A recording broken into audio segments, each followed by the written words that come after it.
네, 장기용입니다. 오늘은 재개발, 재건축, 요즘에 이슈가 계속되고 있죠. 공사비 증액, 폭탄. 그래가지고 둔촌주공 사태라고 들어보셨죠? 공사 중단했던 사태까지 있었는데 그 증액 폭탄을 좀 피하는 방법에 대해서 이야기를 좀 해보려고 합니다.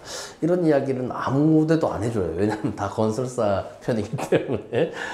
재개발, 재건축 사업 구조가 변천 과정을 좀 이해하실 필요가 있을 것 같아요. 처음에 재개발, 재건축이 도입이 됐을 때는 건설사랑 주민들이 같이 사업을 했었어요. 공동 시행을 했었어요. 그래서 건설사가 이 사업의 공동 사업주였던 거예요. 그러다 보니까 건설사가 개발 비용, 쉽게 말해서 뭐 철거비, 공사비를 투입을 하고 거기서 이제 분양을 할 거 아닙니까? 그죠? 그 분양 수익을 나눠 가졌던 거예요. 그러니까 건설사가 자기들이 비용 투입해서 이익을 같이 나눠 받는 구조니까 비용을 절감하고 이익을 극대화하는 게 건설사랑 조합에게 모두 중요한 요소였다는 거죠. 근데 그게 이제 도정법이 도입이 되고 2000년대 초반에 바뀌게 됩니다. 어떻게 바뀌게 되냐면은 사업은 기존 소유주들이 중심이 된 조합이 사업을 하는 거고요.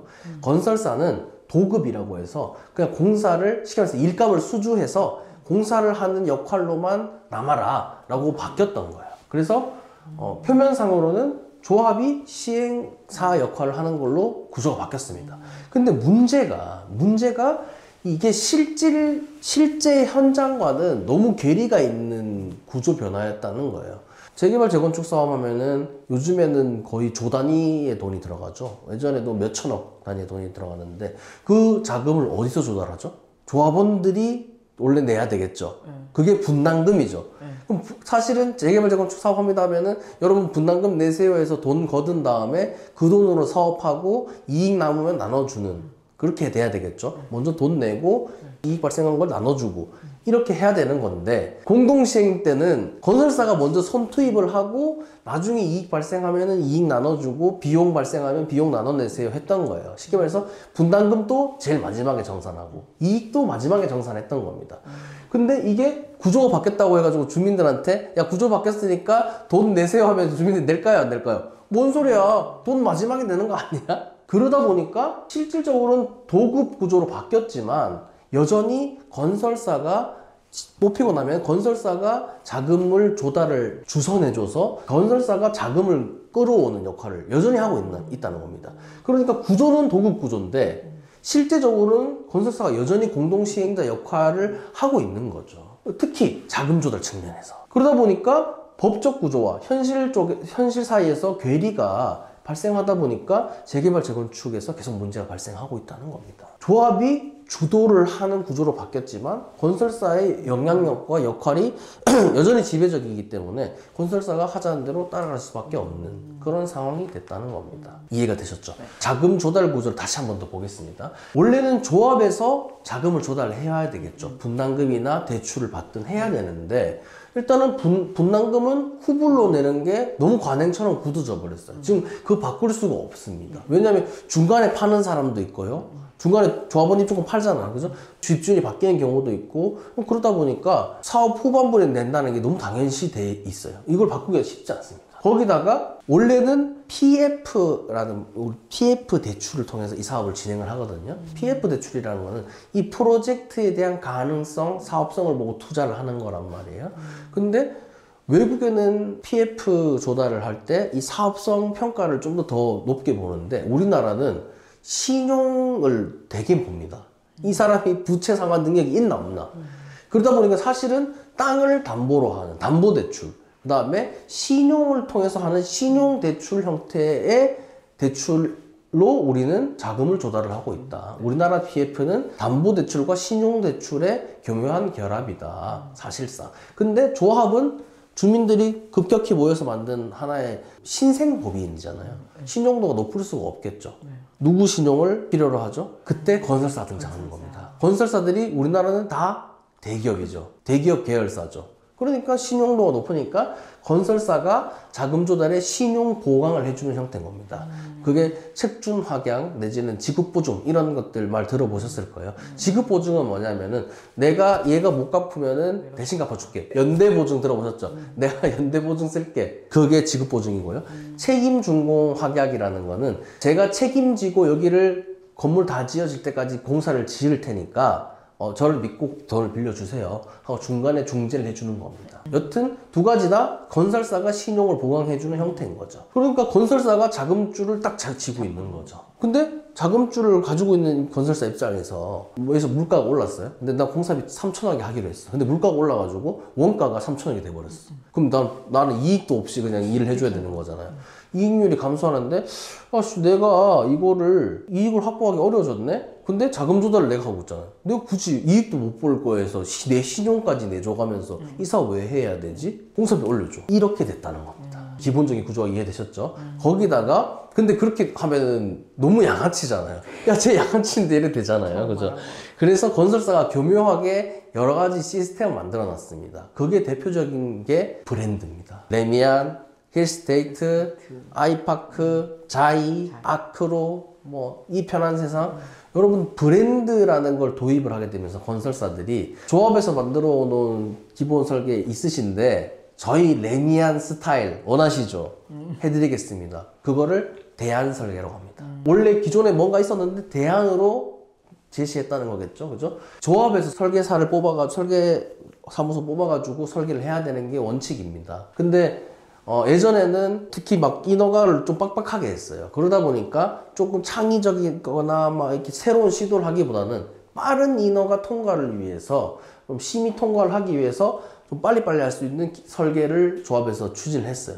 되게 기본적인 회색 건물 그런 식으로 해놓고 나중에 건설사가 뽑히면은 건설사가 해서 여러분들 인터넷이나 이런 데 찾아보시면 많이 나 있을 건데 저희 기호 1번 삼성물산 레미안 무슨 하면서 제안해가지고 어떻게 바꾸겠다 설계는 어떻게 바꾸고 건물 모양도 이렇게 바꿔드리고 이런 식으로 제안. 그게 다 대안 설계입니다. 그렇게 해서 이 기본 설계에서 그 대안 설계로 바꿔주겠다라는 그 명분을 통해서 설계 변경이 필요하죠. 그죠? 설계를 변경하니까 그 변경에 따른 비용 증가 당연히 발생하는 거고요. 예전에는 이 시점에 설계를 했으니까 요 시점에 가격을 책정을 했는데 시간이 흘렀으니까 그 시간 흐른 시점에서의 공사비 산출을 다시 하게 되죠. 그렇게 증액을 하게 된다는 겁니다. 그렇게 되면은 정상적으로 올려줘야 하는 물가 상승분 외에 추가적으로 인상되는 요소들이 들어오게 되는 거죠. 건설사들이 그 방식을 통해서 공사비 증액을 하고 있었던 겁니다. 거기다가 플러스 최근에는 그럼 이제 착공 공사 딱 들어가면은 저기 공사 들어갑니다 딱 하고 나면은 설계가 이제 확정되는 거잖아요. 그럼 올리면 안 되잖아요. 보통 그래서 착공 이후에 공사비 증액 없음 이런 식으로 계약 많이 했었거든요. 근데 이것도 이제 불필요한 게 유명무실한 조항이 돼버리는 사태가 얼마 전에 발생했죠. 러우 전쟁 터져가지고 코로나 터져가지고 물가가 올랐는데요. 우리 이거는 정상적인 물가 상승이 아니라 너무 비정상적이라서 천재지변 같은 겁니다. 지진 해일이랑 똑같은 거예요. 저희 건설사들에서 어쩔 수 없이 불가항력적으로 발생한 일입니다 하면서 공사비 올려주세요 하는 일들이 발생했다는 거예요. 거기서 계약서상에 천재지변 등 불가피한 변수가 있는 경우에는 공사비 증액 요청할 수 있다. 이런 식으로 문구를 넣어놨어요. 옛날에 우리 보험 약관 보면 막 짜잘한 글씨들 있어서 잘 안 보잖아요. 그런 식으로 계약서가 200페이지, 300페이지 되니까 그렇게 독소 조항들이 다 들어가 있는 겁니다. 그러니까 거부할 수가 없는 거죠. 거부하면 어떻게 되죠? 저희 자금 조달 신용 보강해드렸던 거 회수하겠습니다. 마감 연장 안 해드리겠습니다. 이렇게 되면 어떻게 되죠? 파산하는 거예요, 조합은. 그러니까 들어줄 수밖에 없죠. 그리고 공사하고 있으면 공사 안 하고 중단, 유치권 행사하겠습니다.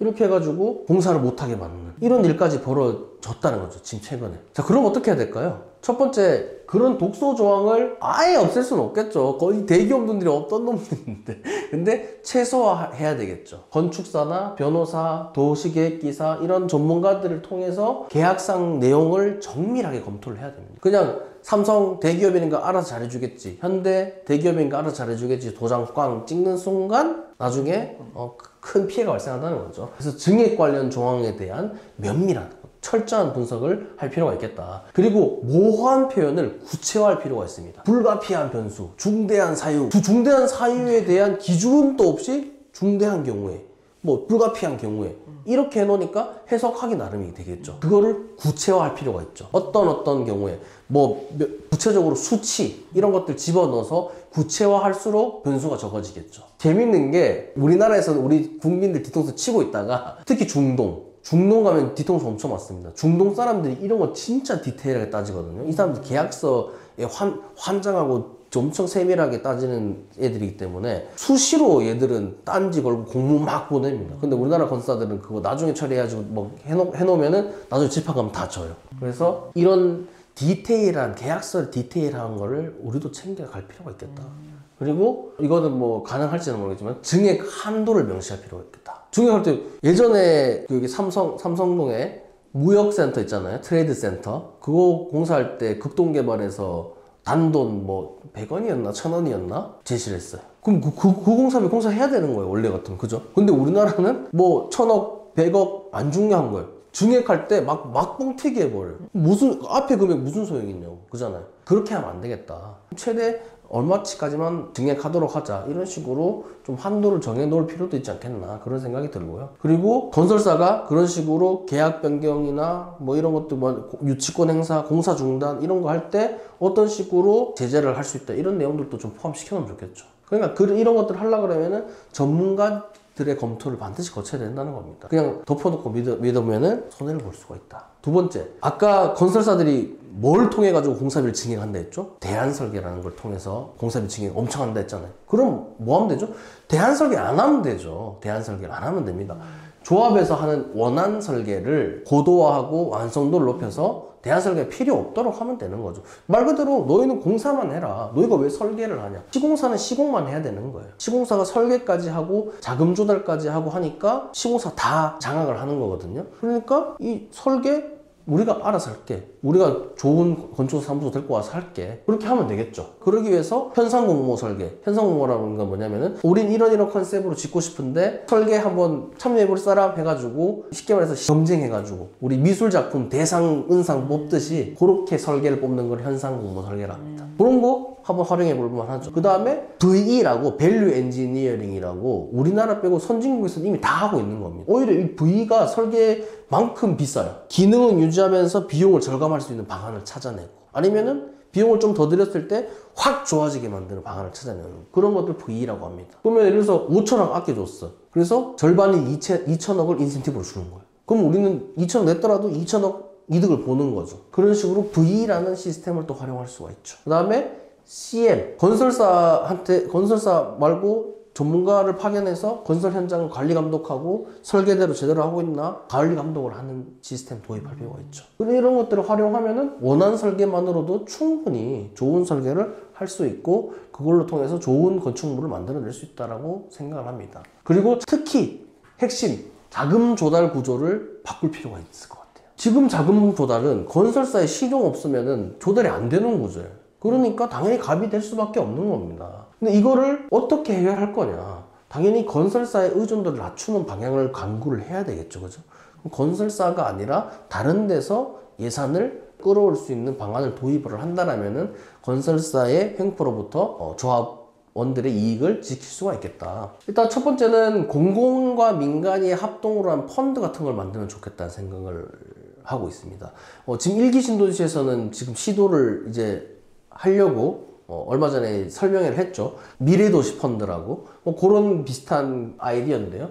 그러니까 공공기관도 참여하고 민간 투자자들 은행이나 뭐 이런 기관 투자자, 개인 투자자 이런 사람들 참여하고 해서 사업성을 평가를 한 다음에 사업성 좋으면은 우리가 투자하겠다. 금리 몇 %에 해가지고 이 자금 투자자들과 조합이 리스크를 같이 분담을 하고 그럼으로 인해서 건설사의 어떤 그 갑질로부터 조금 더 자유로워질 수 있는 그런 구조를 만들 필요가 있겠다는 생각이 듭니다. 근데 문제는 이 구조는 당연히 분양성이 중요한 지표가 되겠죠. 분양 잘 될 거냐? 비싸게 잘 팔 수 있을 거냐? 그렇지 못한 지방이나 이런 쪽에서는 아무래도 좀 투자가 성립되지 않는 이런 문제들이 있을 것 같습니다. 두 번째는 공공의 예산을 지원하는 겁니다. 재개발 재건축 사업 여러분들 민간 조합에서 하니까 민간 사업이라고 알고 있는 분들이 많은데 원래는 그 자치구에서 추진하는 공공사업입니다. 그냥 시행을 주민들한테 위탁을 해놓은 거예요. 그러니까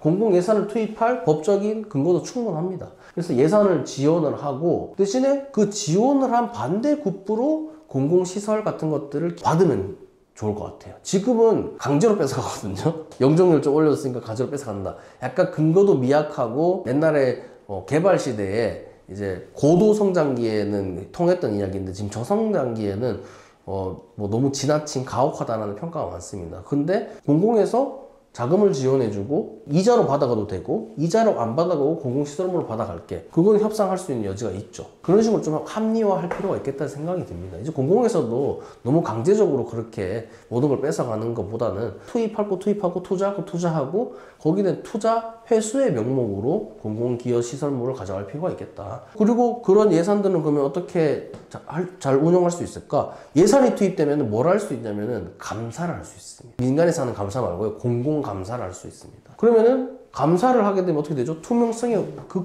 엄청 올라가게 되겠죠. 민간에서 자체적으로 돈 쓰는 거 자기들끼리 회계 감사하는 것보다 그죠? 공공에서 감사하는 거는 강도 높은 감사를 할 수 있게 됩니다. 재개발 재건축 맨날 부정 비리 많다고 막 난리잖아요. 그죠? 그러면 감사를 하게 되면 어떻게 되죠? 그런 비리들 싹 해결되죠. 그러니까 불필요한 비용 증가도 막을 수 있죠. 그리고 자금을 공공에서 냈는데 건설사를 제재하는 게 공공이죠. 그 공공한테 건설사가 공사비 증액 무리하게 요구할 수 있을까요? 없다는 겁니다. 그런 것도 방지할 수 있죠. 다만 문제는 여기는 막대한 예산이 소요될 수 있고요. 그리고 부동산이 갑자기 급락하거나 떨어지거나 그죠?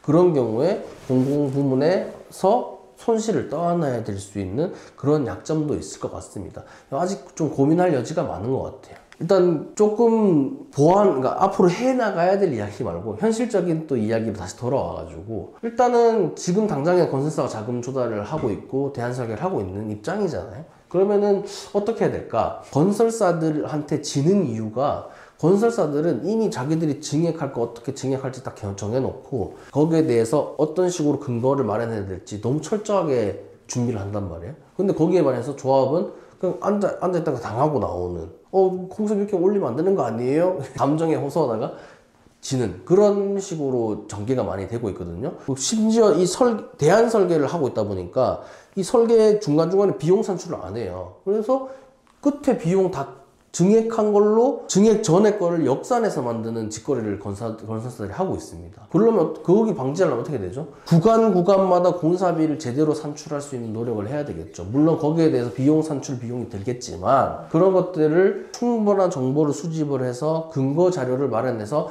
건설사들의 증액 요구가 합당한지에 대해서 다퉈볼 수 있는 방어책을 마련할 필요가 있겠죠. 그러려면은 그 근거를 마련하고 근거를 분석하고 상대방 건설사가 제안하는 여러 가지 근거들을 반박할 수 있는 전문가 집단이 필요하겠죠. 뭐 조합 내부에서 구할 수도 있는 거고요.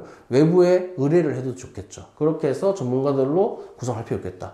그리고 건설사들이 가장 많이 하는 게 이 증액 과정에서 안 들어주면은 빨리 가야 되는 거 아니냐라고 조급해지는 사람도 있을 거 아니에요. 그 사람들한테 조합장님이 뭐 어쩌고저쩌고 해가지고 좀 안 하려고 하는 것 같아요. 뭐 아니면은 뭐 이렇게 해가지고 조합을 분열시키는 전략들도 많이 씁니다.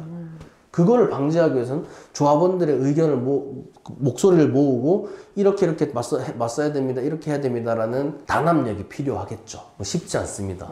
그리고 잘못 단합했다가 깨진 사례가 둔촌 주공 사태라는 또 일이 있었기 때문에 조금 신중하게 또 접근할 필요가 있을 것 같고요. 끝으로 조합원들 개개인의 역할과 참여가 가장 중요합니다.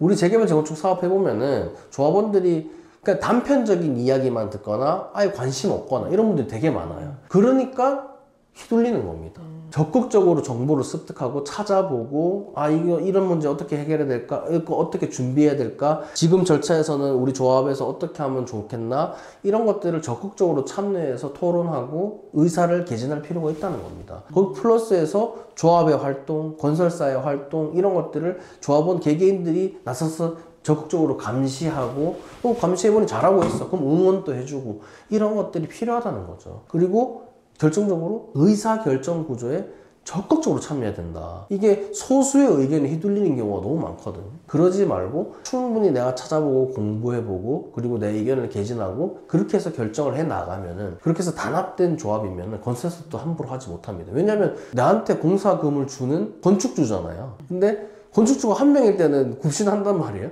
근데 100명, 1000명, 2000명이 되니까 건설사 갑이 되는 이상한 구조가 돼버렸다는 겁니다. 이 2000명이 한 목소리를 낼 수 있고 똑똑해지면 건설사가 함부로 할 수 없겠죠. 그런 준비들을 해나가신다면은 지금처럼 공사비 증액 폭탄 이런 문제들은 조금 피해갈 수 있지 않겠나 그런 생각.